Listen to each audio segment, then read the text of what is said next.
Here we come to the elevators at a hotel on Century Square in College Station, Texas that I do not know the name. These are Schindler 3300 elevators. We got that one over there. And there's music in the lobby, so I'll have to talk over it. So let's go with the 4.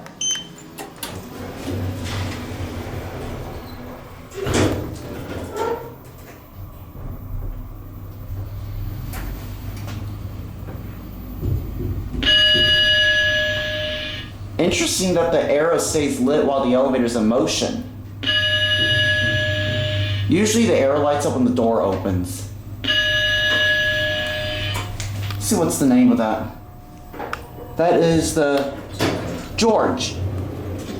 It's the George Hotel at Century Square in College Station. On the 1. I'm not going to do the other car because just for time limitation. It's a basic Schindler 3300 elevator. These are your fixtures.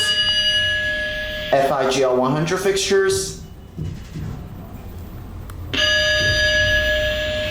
This is at the George Hotel, Century Square in College Station.